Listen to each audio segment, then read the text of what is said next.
Achilles slays the great Trojan prince, but worse is to come. He ties Hector's body to his chariot by the heels and drags it 3 times around the Troy city walls, as Hector's parents, King Priam and Queen Hecuba, watch in horror. Could it have happened? Did Greek aristocratic commanders square off hand to hand with their opposite? Again, the Hittites drop clues. There is a text from the Hittite capital in Boazkoi which seems to refer to an aristocratic warrior from the Greek side fighting another aristocratic warrior from the Hittite side. So you did have these face-offs in the late Bronze Age. In Homer, Achilles is not invincible. Like all mortals, he has a weakness. In his case, the heel. An arrow shot to the heel fells him. His killer, the once cowardly Paris.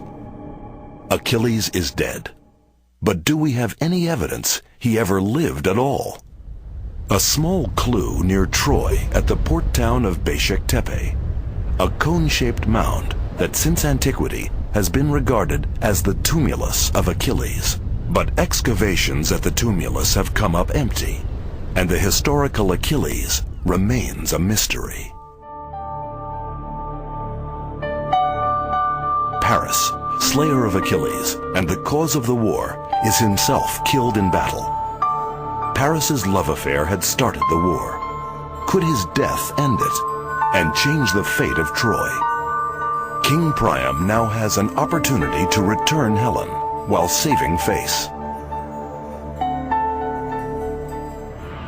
But stubborn pride again tips the scales of fate in Homer's tale. Priam refuses to give up Helen. The Greeks will have to force their way into the fortress to get her.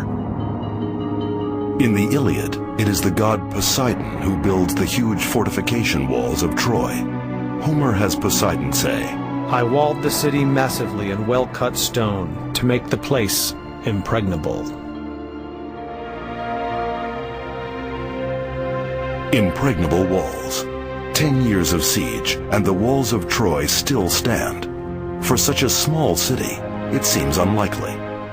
It was a puzzle that Carl Blegen would never solve. Blegen stopped his excavations at Troy in 1938, and for the next 50 years no one did anything at the site. The walls were crumbling and it was in quite bad shape. After his digs, it was presumed that the ground beneath Hisarlik had yielded all its secrets. But it hadn't. In 1992, a team from the University of Tübingen in Germany, along with a team from the University of Cincinnati, decided to dig again. This time using the high-tech sonar devices used to search the ground for oil deposits. But they did not strike oil. They struck rock. Rock that would change our understanding of how the Trojan War may have happened.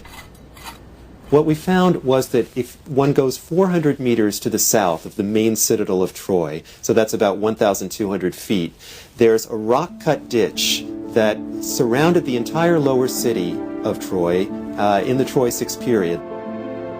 A defensive perimeter well outside the city walls. This would make Homer's Troy several times larger than previously thought.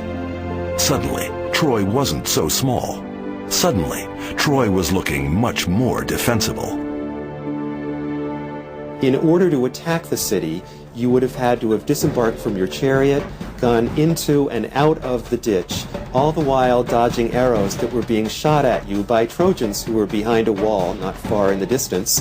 You then had to scale that wall, run through the lower city, that's 1,200 feet, and then you would have reached this enormous limestone fortification wall that surrounded the citadel.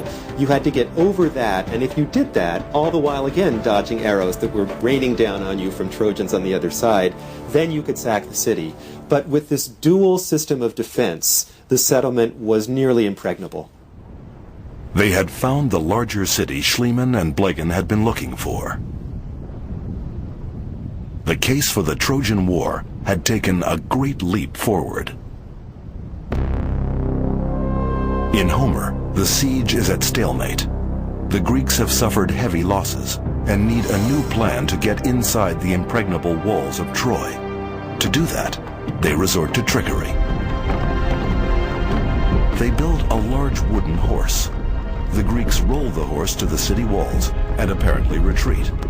The Trojans find the horse and believe the Greeks are bearing a gift and have quit the fight.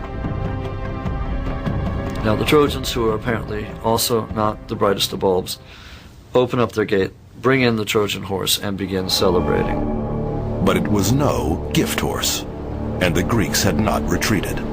Their fleet was hiding behind the island of Tenedos, near the harbor, waiting for the trap to be sprung. Could it have happened? Could one of the greatest military deceptions ever have been a historical fact? All historical Greeks knew about the story of the Trojan horse. The minute they began to experiment with the representation of figures of the human form and of animals, it's one of the first things that they draw. Why would such a story even be developed? Again, you have to remember these very strong defensive components of the city in the late Bronze Age. So it's not surprising that the story of some sort of trick to get into an impregnable city was developed. Why a horse is harder to say. But there are some theories. In the days of fortress warfare, a besieging army would sometimes construct a siege engine, literally a rolling battering ram with soldiers inside.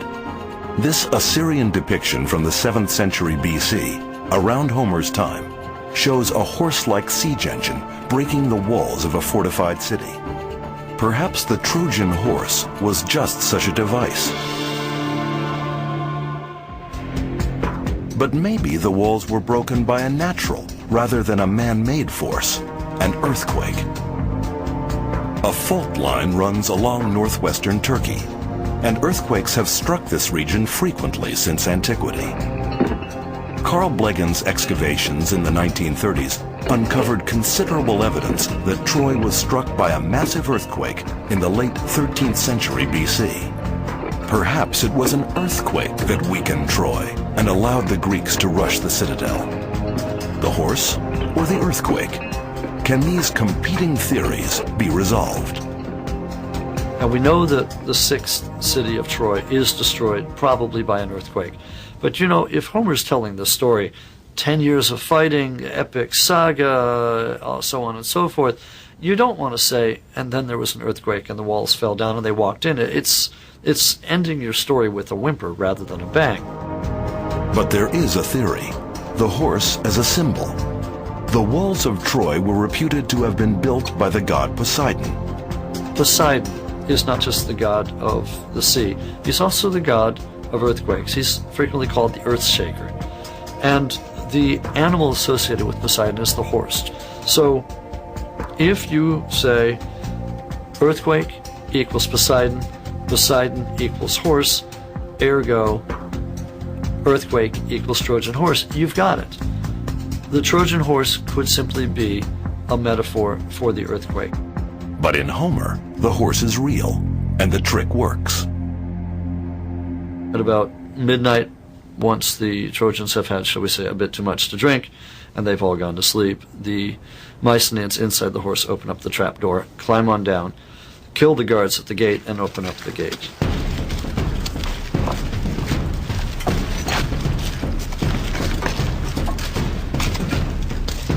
They kill every man in Troy, including King Priam. Meanwhile, Menelaus searches for Helen, determined to kill her.